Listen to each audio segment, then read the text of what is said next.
Hello, and welcome back to the Nobody Show. So like I said last time, I wanted to start doing more of these podcasts, and actually really liked it. I liked really doing it a lot the first time, and I'm like, hey, why not do it again? There's always much more things to talk about, and always different topics, and it's always things that are going to be on my mind because my mind runs at 1,000 miles a minute. So. That's how I feel. But today's episode of the Nobody Podcast is going to be more centered toward video games and video games that I like, as well as just different video game, I guess, news that has been out lately with the games that are coming out, as well as the future of my music. That'll be the first thing, so kind of get away from that. And then the last thing we'll be talking about is just different animes that I like and different animes that I recommend that some people should watch, as well as ones that I still am going to watch or ones that I'm currently watching. Sorry about that. So yeah, let's get right into it. So in the first podcast I put out the other day, I kind of went over briefly, very very briefly, about the future of my music and what I wanted to do. And essentially, for a long time, I felt really good about my music for a while, especially when I was a bit younger. I would say there was definitely a lot of more personal things going on in that time that gave me a good weight and a good structure to benefit from that and kind of carry off of that and to make different types of music, different types of things, and different kinds of beats geared toward what was going on at that time. And I figured that well, if this is some good material that I can material, I say that like it's such a normal thing. Trust me, issues that are going on in your life isn't normal. But I told myself that if I could springboard off of these ideas and these songs that I'm writing, then later on in the future I'll be okay. I'll have it down packed per se. And as I got older and I kept writing more, I realized it wasn't as easy. I wasn't writing about the things that I wanted to write about. I also didn't want to be that guy or like that person that writes about things that I had no experience in, or writes about things that just to write, like how it is nowadays. It all sounds like the same topic because it's all about kind of the same thing. And I didn't want that. Not only because I wasn't about it and that I'm not about it. It's just that wasn't me. That's not who I am. In addition to, like I said, not being about it, and that just not being my scene. I wanted my music to speak a message. I wanted it to have a volume to it, a weight.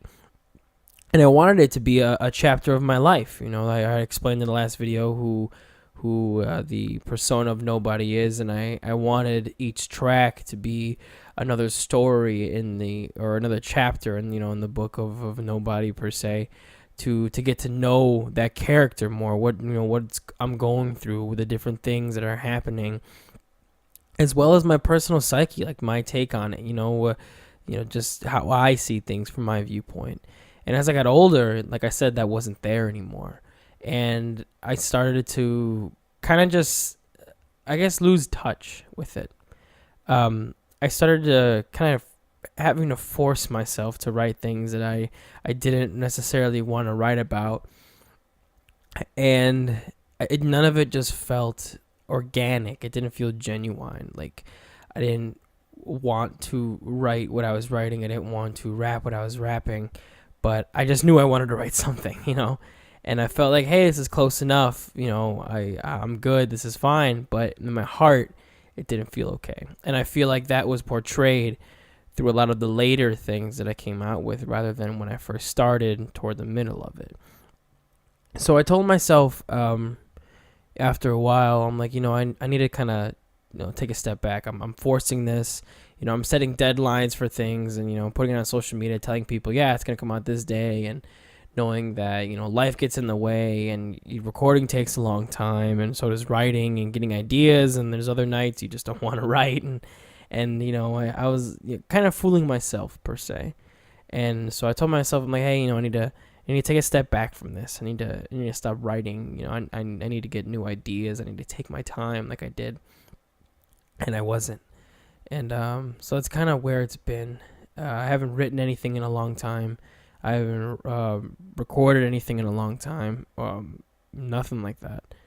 And for a little bit, I thought, I'm hanging up the towel. Like, I'm done. It's a hobby that I don't want to do anymore. It's something that I found fun at first, but after a while, it just became a chore to me. And I think that's due to my own self-doing, I would say, because I turned it into a chore. I gave it deadlines. I gave it, this needs to happen now, and whatever, and I shouldn't have done that, and that's my own fault.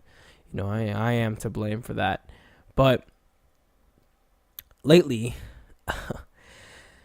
I've been getting the bug again. I've been getting a little bug bite of writing again, and it's that little itch I can't get rid of. And something in me lately is just saying, you should write again. You have these ideas in my head, these feelings. I think leaving home and the new experiences I have now here, and what I'm feeling and reflecting on, and the starting a whole new life here and everything, just the different ideas and all those other things are giving me a motive to write again about certain things or write about new things. And it's definitely back there in the back of my mind, just itching to come out. And I've been thinking about writing again, and doing stuff, but I also am questioning myself, because I'm like, do I want to commit to that? Do I want to put in the time to do that and everything, and then only for it to come out, and I'm like, I'm lukewarm on it. I'm not a whole 100%. But nonetheless, that's kind of where the future of it holds, or the future of it stands. I'm sorry, right now, is it's kind of in the balance. It's either going to be a yes, I'm gonna maybe do it like I used to, really take my time with it, only do it when I want to, and not rush anything and not force it, because it doesn't feel organic that way. It's just not enjoyable. Or am I done with it? And I think I'll come back. To it eventually, after a while, once I've gotten that fire, backpack. But as of right now, that's kind of where it's at. So I just wanted to kind of address on that, not that I have a huge audience. I'm not somebody gigantic. My music channel is probably about as big as my YouTube channel. But I just wanted to address it. I feel like it'd be something good to talk about, and like I said, very personal. But with that being said, let's get into some video game news. That's my channel. That's a premise of it. It's playing video games, and video games is something I really like to do. I feel like a lot of people don't give enough credit for video games, because I've met countless people. I'm like, hey, do you play video games? And people are like, oh no, that's not for me. I don't like sitting down and putting the time in to play a game. Or hey, do you play video games? Or like, no, that doesn't interest me. But I feel people misjudge playing video games. I think that's a certain thing when people say, oh yeah, I play games, or I'm a gamer, that people think like, oh, that's all that he or she does. They just waste their time playing games. But it's not like that. Not at all. I feel like video games are a very personal outlet for people to play, and that the certain game genres describes who that person is, and how they are. And especially that's why Let's Plays are so popular, because people, like to watch other people play games, or they just like to watch the game themselves and go buy it and play it for themselves and get that experience. And, and I feel like people don't give it enough credit, because there's just tons of games out there. And I know Steam's filled to the brim with different games all the time, and there's always new games that are coming out, franchise games, original games, all kinds of stuff. And I feel like people don't take the time to look for a game that they want to watch, or a game that they want to play, when there's so many different ones. And when people say like, oh, that doesn't interest me, or it's not my thing, I beg to differ, because I bet there's at least something that they can at least find and appreciate. and I apologize if I keep sipping or have to take sips of something throughout. I think I'm getting a little sick, coming down a little something here, so please forgive me. But that's kind of my stance on the people that say how they, don't enjoy it. I feel like everybody's into something, and just like anything that they watch or any hobby, there's just a game out there that anybody will enjoy to play, or at least watch for that matter. Lately, there's been some buzz around Overwatch, which is a game that I play a lot of, and so do all my friends and pretty much the whole entire gaming community at this point. Overwatch, if you're not familiar with it, is a first-person shooter, but it's a very team-based game where you capture points, push payloads. Now there's a team deathmatch just got introduced a couple weeks ago, and it's a really fun game. Oh, and they got to capture the flag. It's really fun. It's very team-based. Every character does something different, and there's counters to each character and benefits to others and all kinds of stuff, depending on your play style and who you are. And lately, there's just been all kinds of meta talk. Like, people keep saying, like, with this whole Junkrat thing, that if you try, and Roadhog getting his buff again, that there's kind of been a little revive of Triple Tank coming back, or Death Ball with Ryan being kind of a really balanced character, that kind of play style coming back. Obviously, we're probably never going to see the likes of the Beyblade meta coming back, but there used to be the dive meta was the big thing before Junkrat got his buff, as well as a few others. And essentially what the dive meta is characters you could just push diving on a payload, attack, wipe enemies fast, get that payload going, or that point captured, and kind of move on from there. And I would argue that now we're in this time with all these characters who have their buffs, like Junkrat and like Roadhog, and I know Mercy just got a change, and so did Diva. That there's an argument to be made that every meta kind of exists at the same time right now, because each season there always seems to be a meta that follows that season. Like I said, you had Triple Tank, you had Dive, you had Death Ball.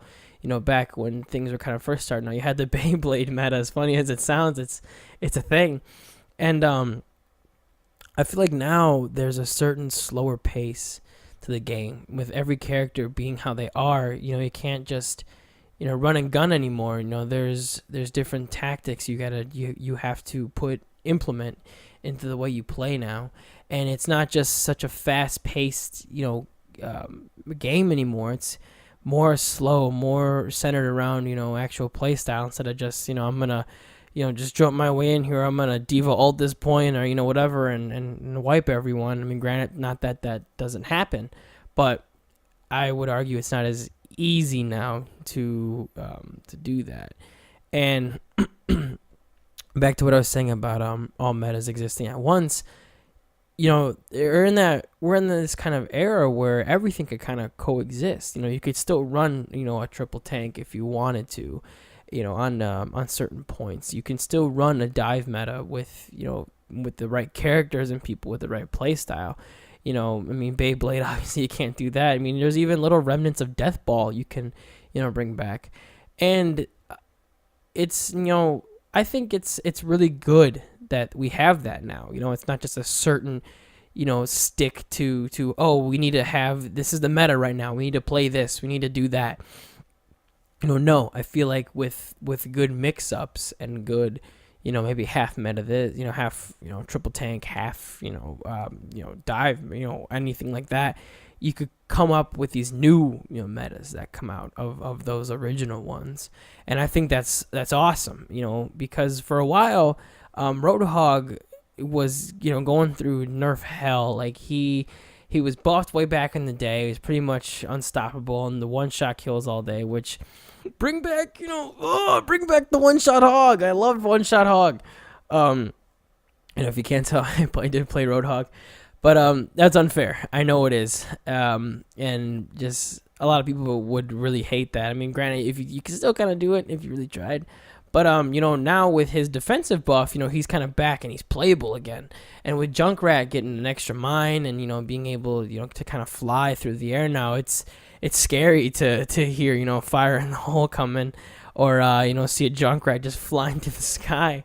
And I think that's really, really neat that these certain characters got certain buffs. I know Mercy's buff was kind of a talk of the town for a little bit, because with her old buff, she just rezzed the entire team. And I found that to be very effective, in my opinion, depending on how you used it. And other points, it wouldn't be, depending if, say, Mercy was sitting on a res, but the enemy team was sitting on a Zarya ult and a Doomfist ult, that's, res the whole team, well, the whole team's gone again. Or, a Reaper ult, the whole team's gone. You got to be really smart with the Mercy ults that you put out. And I feel now with her buff, which is the Valkyrie, where she, can have multiple streams of healing. She can fly, her gun shoots faster, she outputs more damage. That's kind of scary, and it gives Battle Mercies a good advantage. But in the terms of the single reses that she is now equipped to her kit, I don't think that's such a bad idea, because say you have a team that's pushing real hard or defending real hard, and like you're Ryan or something like that, and you're on Hanamura on that first choke, and you're for whatever reason your Ryan goes down, well, that leaves your whole team open.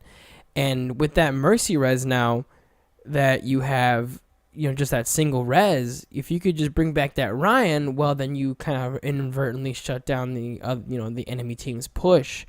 And I think that's kind of cool that it comes back every so often. It gives the team that you're a part of a little more freedom to play smart, not such dependability on, I got to depend on this Mercy for my heals. I got to depend on this Mercy for this res. It's more of, it's a little bit of both, I would argue. Sorry. It's a little bit of both, because not only is the player now kind of less dependent on the Mercy, when they die, well, I got to play smarter so I don't die, the Mercy's not going to always res me. Whereas now with the Mercy, you have to be very smart with who you bring back, who you res again, what teammates you want to keep fighting with you. Because, you pick, the bad of the bunch, then, you've lost that point.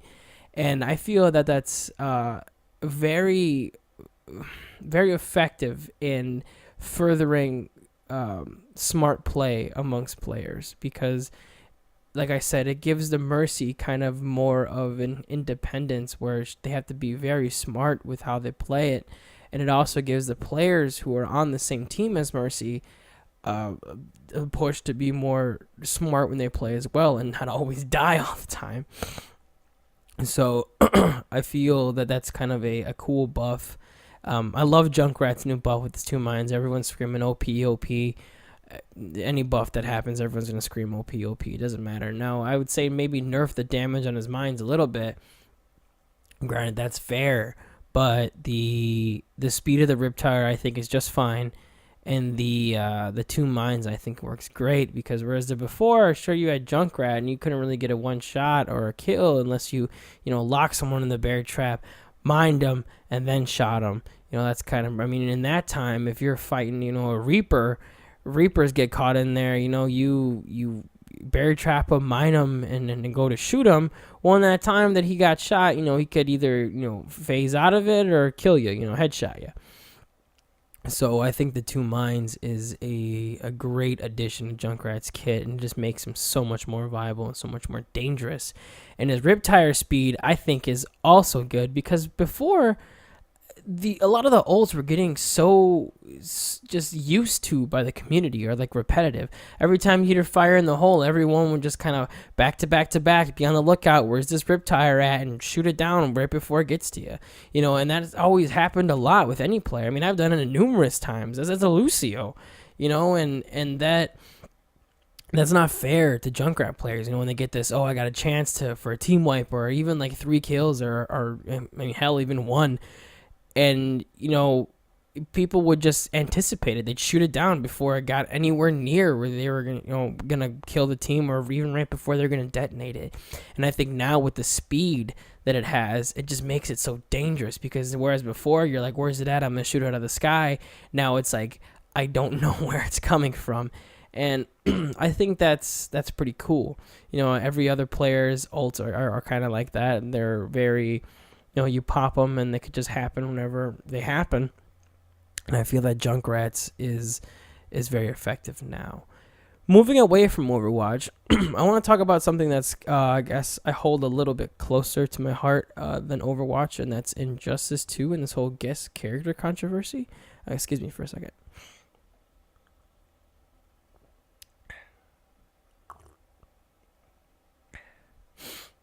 Like I said, I'm getting a little coming down with something, a little bit under the weather here. All right. Excuse me. So lately with this Injustice 2 controversy, the controversy's been that there's too many guest characters, and Injustice 2 is the first fighter game with probably one of the biggest fighting rosters, at least for a NetherRealm game, that there's been in a while. I mean, I think in addition to maybe like Marvel vs. Capcom's rosters, this roster's been the biggest. There's like 40-something characters, if I'm not mistaken, and there might even be more. I haven't counted. It's been a while. But it's been a while since I counted, not since I played. But NetherRealm obviously makes the Mortal Kombat games, and NetherRealm made the first Injustice, and granted they made Injustice 2, which is a fantastic game. If you haven't played it, even if you don't play fighters, play the game. It is so fun. It's a really good time, and the graphics are fantastic. But there's 3 DLC packs for a total of 9 DLC characters that have been coming out for Injustice 2. And the first DLC fighter pack consisted of the Red Hood, Starfire, which everyone's been clamoring for forever, both of those picks, and Sub-Zero, which was a poll that was won by the fan community that Ed Boon had put out, who is the kind of spearhead for this for NetherRealm. And so the first fighter pack consists of the Red Hood, Starfire, and Sub-Zero. Now, all those characters are fantastic. Sub-Zero is, oh my god, he is crazy to fight against and with. He's really fun. But if you get a good Sub-Zero to fight against, that's just, oh my god, it's a rough time. But I feel that Sub-Zero was a good fit in the game. In the first Injustice, we got Scorpion. So granted, you got a character who is from the company that, is making the game. So it's like, okay, cool, put in one Mortal Kombat character, that's fine, And especially with the gear system they have in this game now, you can pick and choose the way they look and the different colors that they have. It makes it real cool because it makes it your own. Starfire is also another good character that was put in. I haven't really played her much. She's kind of a character that's not really my type of character that I play with, her play style at least. So I haven't played her much, but the amount that I have played her, she's very enjoyable. And I like to play with her, and her personality is kind of portrayed very well in the game. Now, with Red Hood, he was the one I was looking forward to the most in this game. And when I first picked him up, he was also the first one that was released. I was very underwhelmed because he's a good character, and his moves are good. I'm still getting used to the voice actor that uses his voice. But he was a character where you couldn't really do many combos with him unless you unlock some of his moves. Now, there's moves that each character has you can unlock through, different like loot per se in the game. And the Red Hood was a character that you couldn't really do much with him unless you had those moves. And it was kind of underwhelming because you had I'm grinding with this character whom I love, but I don't like the way he's playing because, got to unlock all this other stuff. Granted, I was happy with Fighter Pack 1 because we got 2 DC characters, and we got 1 guest character, which is, Sub-Zero from Mortal Kombat, which that's awesome, cool, whatever. Now, 2 other Fighter Packs were yet to be released after that. Fighter Pack 2 just got released a little bit ago. I think probably not even that long. I want to say a couple months ago. It got released. And the 3 characters was, everyone was calling Black Mana from the start, and Raiden. Not many people wanted Raiden, but they were calling for, they were like, oh, that's Raiden. It's going to be Raiden in Fighter Pack 2. And no one really knew who the 3rd character was. It's like, oh, it's a big surprise. So we got Black Mana, which is cool.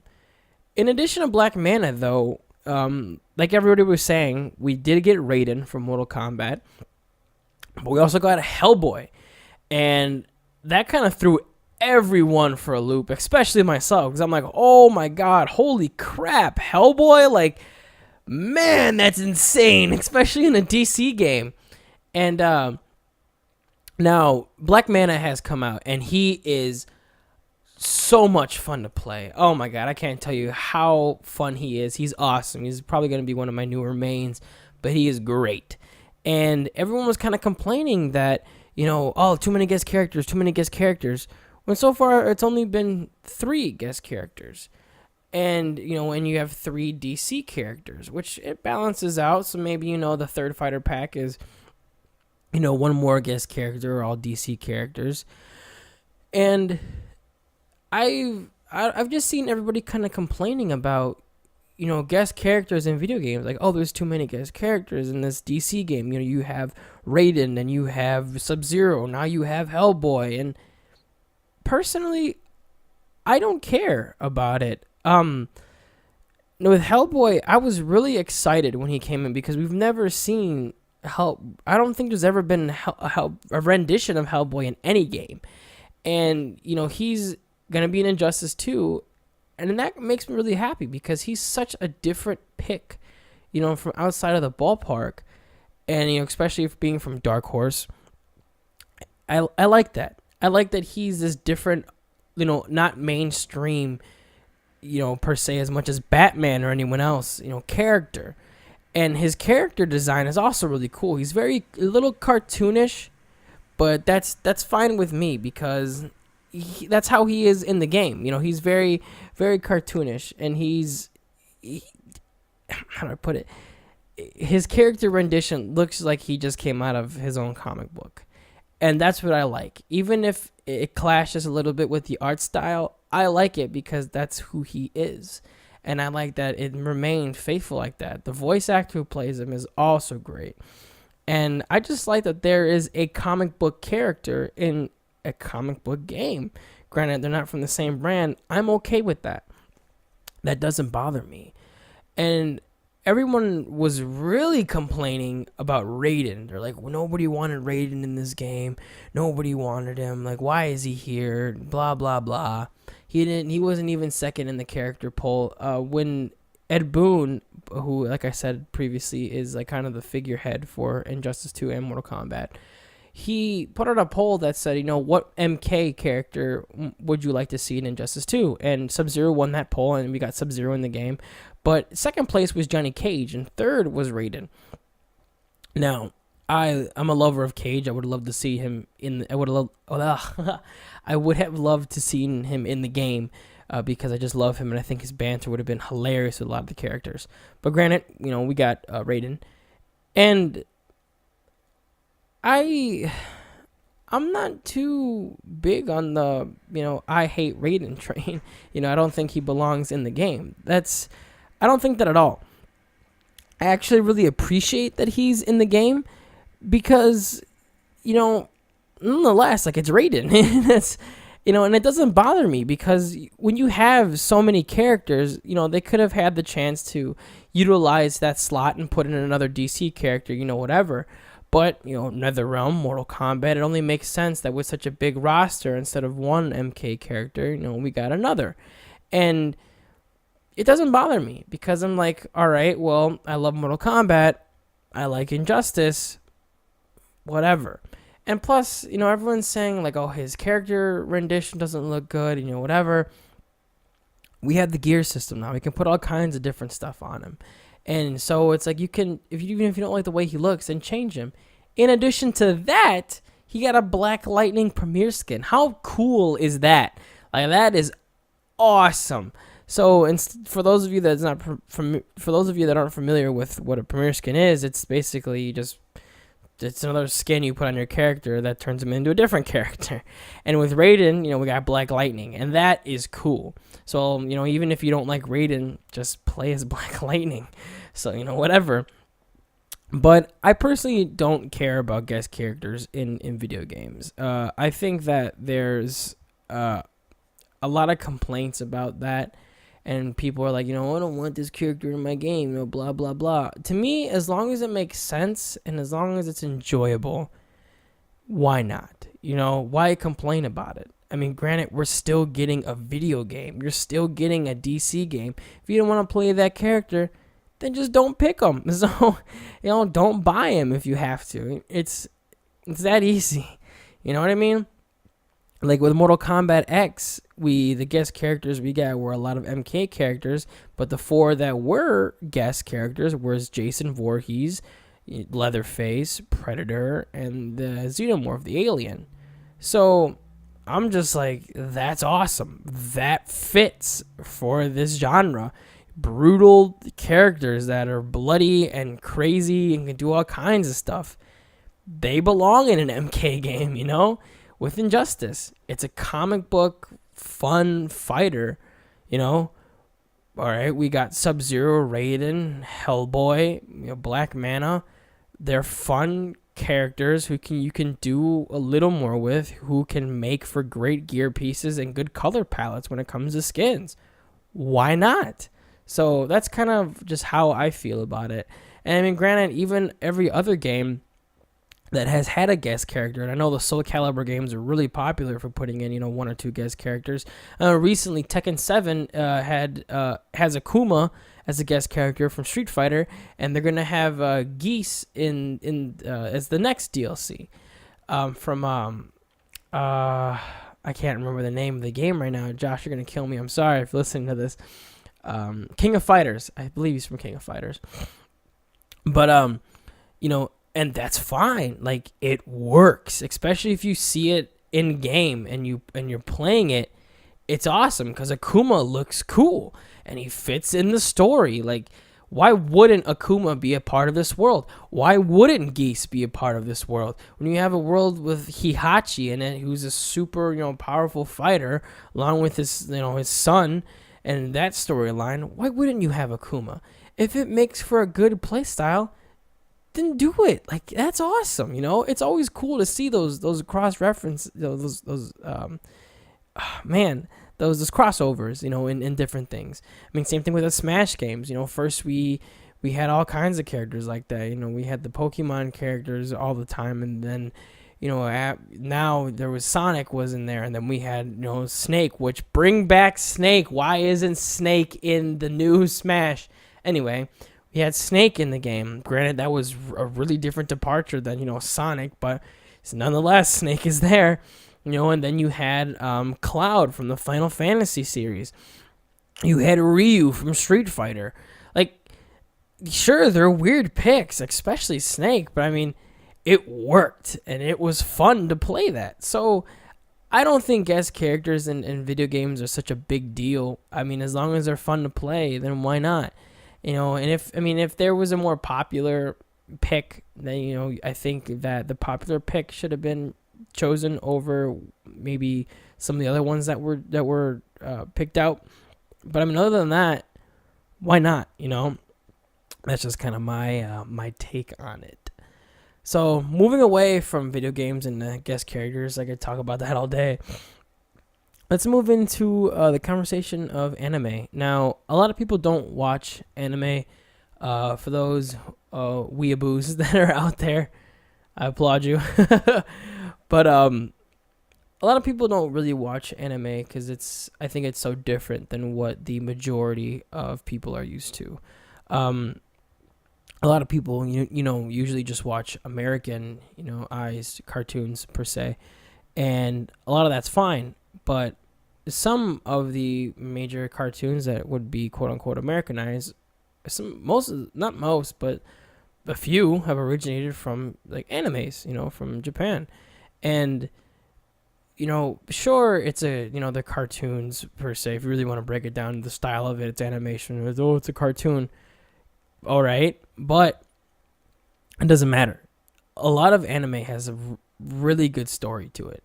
Whereas most cartoons you watch nowadays, it's just like, all right, let's throw up, an episode by episode basis onto the show, with an arc, in the middle, whatever. Whereas anime, a lot of it's just good story, throughout. It's just good television. It's good stories, and a lot of the characters are fleshed out, and they're given reason to be doing what they're doing. They're given motives and a personality, and it's not just some run of the mill thing. And I feel like a lot of people kind of attach this stigma when they hear anime, like, oh, it's just, I don't want to watch anime, blah blah blah, where there's a lot of good stuff to watch. And I mean, personally, I've watched a lot. I know people who have watched 10 times more. But I mean, then again, why not try it? As of lately, I've been watching JoJo's Bizarre Adventure. My friend Josh has gotten me into it. It's one of his favorite animes, as well as like several other of my friends. They love it. So I'm like, I'll give it a shot. And I love it. It's awesome. Like, it's a really good story about the Joestar family and this other character named Dio, and just their bloodline, their lineage throughout time. And it's a really good show to watch, to get kind of invested in. The characters are all different, and they're all their own people, which is great. Another anime that is closer to my heart that I've watched multiple times is Death Note. It's kind of a starter anime, I would put it as, for those of people who don't necessarily watch it and want to get into it. Death Note is a great anime to start with, because it's only like, I think, 20 or 30 something episodes long. It's not too long. I mean, each episode's like 20 minutes, as every anime is. And the storyline's fantastic. It's basically about a student who's studying crime in school, who's like the smartest kid in all Japan, basically, going up against a detective called L with a and while Light possesses a supernatural notebook called the Death Note, and it takes it from there.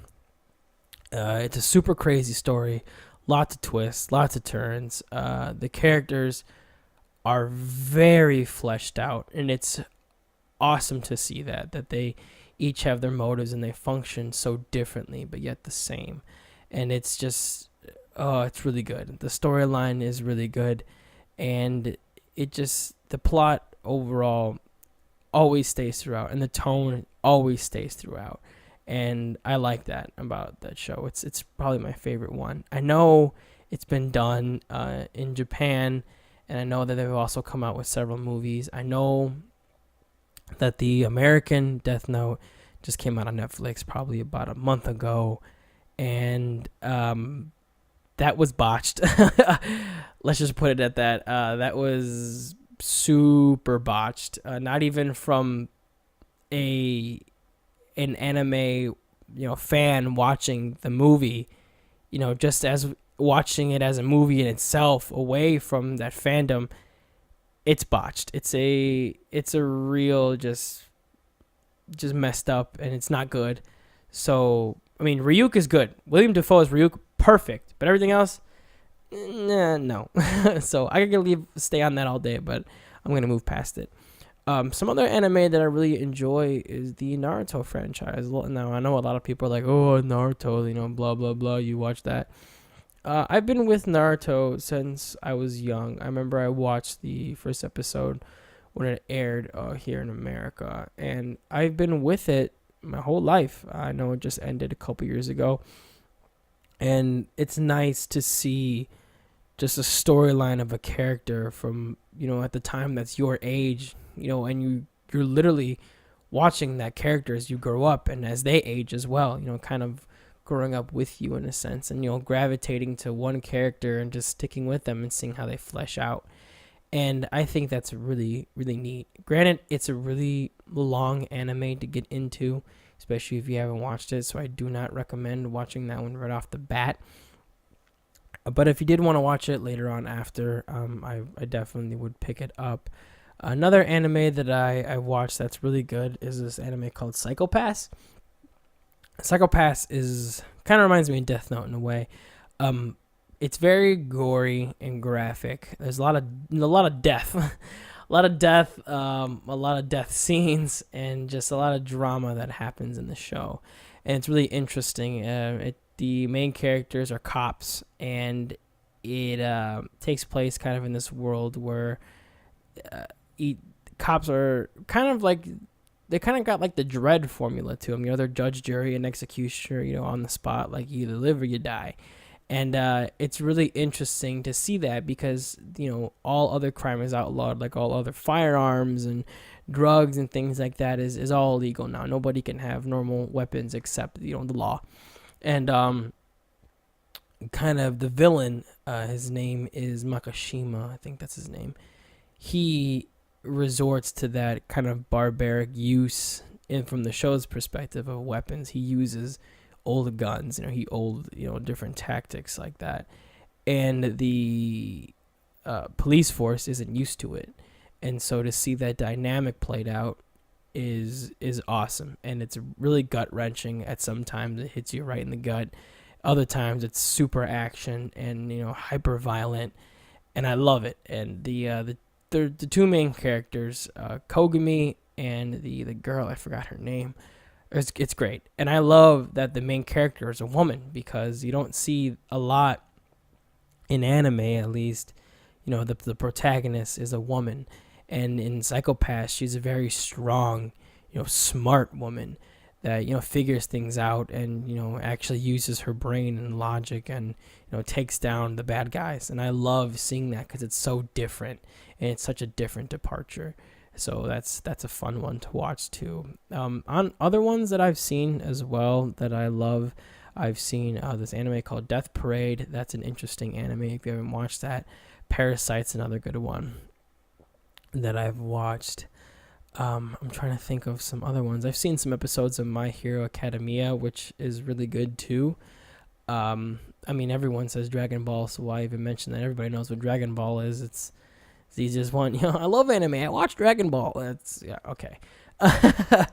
So, I've seen that one, obviously. There's just so many to watch, and just so many good ones, to see.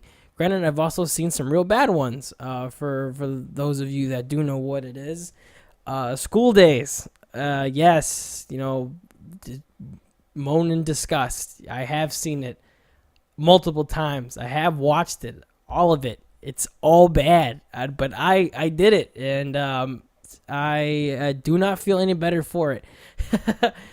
School Days, I think, is labeled as like one of the worst animes, and I watched it, and it's I don't know. It just like falls off the rails so hard. I'm not gonna tell you what happens, but it's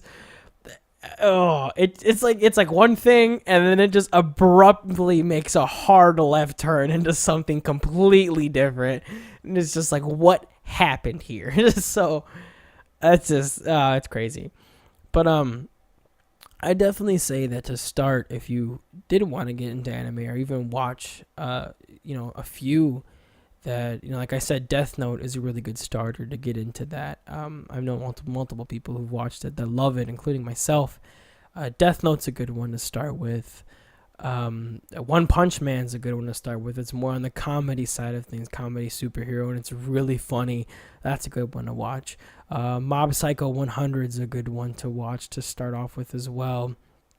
I think Death Parade is a good one to start with. And more toward the mainstream, Attack on Titan's a good one to start with. That one's also really violent, but also really good. I know a lot of people watch it, and it's been kind of done to death amongst the general population. But, it's good nonetheless. Granted, no matter how many people who watch it, what's good is good. And, that's good to watch. And so for starters, those are nice ones that kind of jumping off points. Psychopaths is another good one that I mentioned too. But like I said, I could see why some people wouldn't want to start with it because it is really violent and really gory. So, granted, if you want to start with that one, go ahead. But I mean, I don't recommend it. And then after that, you can get into your longer seasons like your Bleaches and your One Piece, your Naruto's, and things like that. And and if TV's not for you, then read the manga. That works too. But yeah, it's just some kind of anime that I like that I wanted to talk about, as well as some good ones to start off with for those that are kind of wondering, where do I start? What's a good one that I want to watch, or I just want to see an anime just to see if I like it or not. And like I said, I know the format's animation, but they're more than just that. They're really good stories. They're really good plots. They're with really good characters, and it's more than just anime. It's good TV. It's good shows, like any show is. Like your Walking Dead, your Game of Thrones. Obviously, I'm not saying that anime is as good as Game of Thrones, but they're good shows, good quality shows like those. Granted, those are just real life renditions. Nonetheless, it's still TV. It's still a superhero show. It's still a fantasy show. Walking Dead is still a zombie show, just like anime is. Even though it's an animation, they still have crime dramas. There's still fantasy ones. There's still ones about horror. All kinds of stuff. So it's just good television, I would say. But all right, guys, that's my podcast for today. Thank you so much for joining me. Next time, I have some ideas of what we're going to talk about, but if you have any ideas of what you want me to talk about, what you want me to go over, what you want to get my opinion on, let me know. I'll probably talk about it. But thank you for joining me today, guys. Like, comment, subscribe, and I hope to see you guys in the next adventure. Bye, guys.